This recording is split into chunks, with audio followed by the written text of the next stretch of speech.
Now, how cool is this? Just look at how nicely and smoothly the lights kind of dance across the front end when you turn it on. So we have some news from Chrysler. This was introduced at the CES show yesterday, and this is the Chrysler Airflow. And no, it's not the Airflow from 1934. This is a brand new version of that nameplate. So the first car was introduced in 1934 and stayed in production up until 1937. And this car was one of the first full-size American production cars to use streamlining as a basis for building a sleeker car, one that could cut through the air with less resistance. Chrysler made significant effort back in the 30s to make this into a revolutionary car for the automotive design industry, but in the end, the first 1934 Airflow turned out to be a huge commercial disappointment and failure. I think it was too ahead of its time. We were hopefully this time around, this brand new concept here, the Airflow concept, will be a little more of a success than the first versions. So what we're gonna do in this video is I want to talk about this design because it's pretty interesting. Chrysler has been silent for a while now, and then they just dropped this Chrysler Airflow concept in the middle of the CES show. So something's up here, and they say this is just a concept, but to me it doesn't look like it. This looks like it's 100% ready for production. We're gonna talk about that when we look at the design in Photoshop. I want to talk about the design in front, side, and of course the rear view, and it looks like the Americans here took a lot of inspiration from a specific German manufacturer. More on that later in the video. So this car here, the Airflow concept, it offers up to 400 miles of range and level 3 autonomous driving capability. If this concept goes into production, I can't say it looks far from being production ready. As I just said, the Airflow could become Chrysler's very first all-electric vehicle, and that would also be in line with the Stellantis plans of massive EV expansions by 2025. So what about the power and range here for the Airflow concept? Well, there isn't a lot of details surrounding this concept specifically yet, but this specific platform, as I said, offers around 350 to 400 miles of range, which is pretty competitive in today's market. And it also has all-wheel drive thanks to two motors mounted in each end of the car, each about 201 horsepower, 150 kilowatts. So the overall power is around 400 horsepower, and this should make the Airflow concept a pretty quick car. However, if you look at the overall package and the proportions of this concept, you can tell that it could definitely fit either larger motors or even maybe a 3-motor version as an even higher performance model, if of course this goes into production, which by the way I'm almost 100% certain that we're gonna see this in production within a year or so. So let's jump into Photoshop here. Let's talk about this design. I think it's a handsome looking car. It doesn't really have a lot of Chrysler DNA in it. When I first saw the front view right here in these graphics, it reminded me of the Chrysler Pacifica, not the new one, not the 2021 model, but the 2017 model, and the graphics right here in the specifically right here in the middle. And it also reminds me a little bit of the Chrysler 200, the small sedan, if you just take those front graphics and just squish them together like this. So what I talk about when I say production ready, looking at for example the stance of this car, we have a proper side mirrors here, for example. The lights look like they could possibly be production ready as well, but needed to be tweaked here maybe is a little bit of tweaking on the internals of the housing of the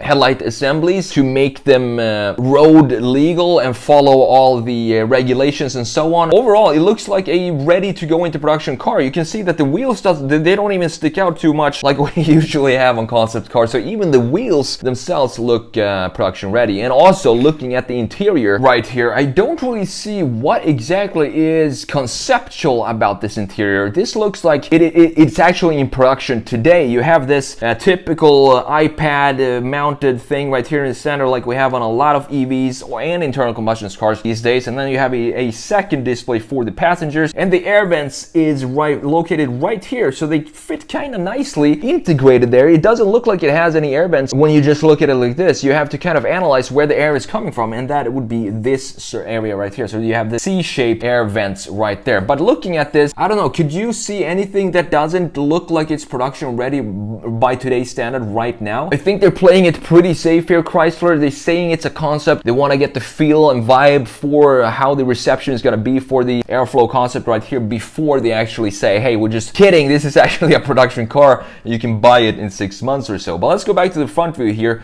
I do like the front end. It's a clean design, and it doesn't have, as I said, it doesn't have a lot of Chrysler DNA in it. I don't really know if Chrysler has had a strong DNA lately, but what really gave it away as a Chrysler for me was this part of the graphics right here. As I said, reminded me of the Pacifica and the Chrysler 200. Looking at it at a rear view, let's have a look at this design right here. So this is a typical, what's very, very popular these days, as you know, the sport coupes, or the sport SUVs, which has a very sloping C panel or D panel like this. But what sets this apart, which we're gonna have a look at when we look at the side view, is the volume that the greenhouse actually takes up. It's such a long greenhouse here. As I've said before, this is what you can do. This is what an EV platform gives you the opportunity to really use the entire almost length of the car and create the greenhouse on top of that. Now, as I said in the beginning, this looks like it's taken a lot of inspiration from some German company, and that would be Porsche specifically. Just to look at how similar these two are, specifically, I mean, right here in this area, the lights right here, I thought this was 100% Porsche when I first saw this concept from the rear end. The only thing that doesn't really scream Porsche here is this treatment of the D-pillar, which you can see on the Porsche is typical Porsche. They can't really have any other design than this. But looking at the graphics of the taillights, for example, almost identical to the Porsche Cayenne Coupe right here, and the treatment of the rear diffuser is very similar as well, specifically right here when you see it on black and white. So you have a very similar angles and curvatures on the rear end like you have on the Cayenne. But what really surprised me the most here is the treatment and the design of the taillights, because they look almost identical to the Porsche Cayenne down here. Now, last but not least, let's have a look at the side view. This is, as I've said before, the most important view when you look at a car design. You get the proportions, you get an overall feel for the volumes of the car and what type of package it is. So looking at the proportions here of the Airflow concept, I think it's a clean design.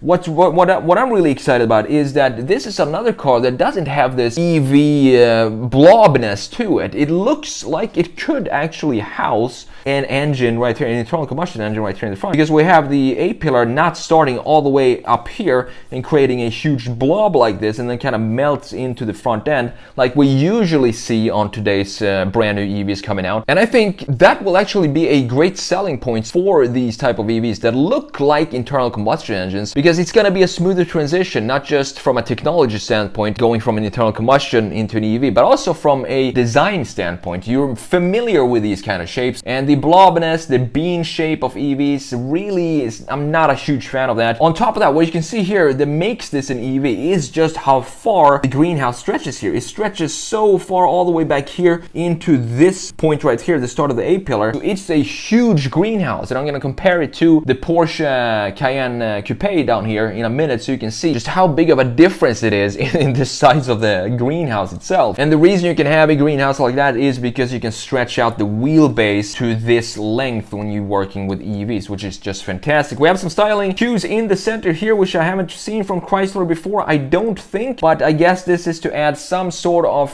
DNA for Chrysler right here. I do really like the shoulder line here. We have it going from the back right here, which has a very, as I said, Porsche Cayenne look, and then dips into this point, and then it continues here and goes straight into the front end and dips and creates a kind of framing for the front end graphics. It's a pretty beautiful design, but as I said, it's kind of anonymous at the same time. So comparing this now to the Porsche Cayenne GTS, and look at the differences in greenhouse size here and the wheelbase. The wheelbase is shorter on the GTS or on the Cayenne down here, because that's what's required when you have an internal combustion engine. You can see that the overhangs are larger on the Cayenne as well. That's the same kind of internal combustion rules that you have to play by there as well. But on the EV, you can stretch out the wheelbase further, and that creates this massive greenhouse, which on the Cayenne down here, you can see it's a lot shorter in length than the Airflow concept. But again, looking at the design in the rear end, it's really interesting to see how alike these are. You have this sharp line here instead of a Porsche typical smooth shoulder right here. Both are kind of looking good in their own way, but if you ask me, Personally, I think it's a little too much Porsche for my taste, specifically if you just look at the rear view from a straight rear view and the graphics that builds up the rear end of the Chrysler Airflow concept. Overall, I'm really excited about this design because, as I said, it doesn't have this bean-looking design that pretty much every new EV has today, so that's what I'm excited about for this specific model. And as I said, it is definitely production ready. Looking at it right now in this concept shape, I think they're playing it safe. They want to get a feel for how people react to the concept before they throw it into production, because it wouldn't make sense to go through all of these steps and adding all of these details to make it production ready if that wasn't the intent of the model. So let's wait a couple of months and then wait for the announcement from Chrysler saying that this is actually going into production probably this year or maybe beginning of next year.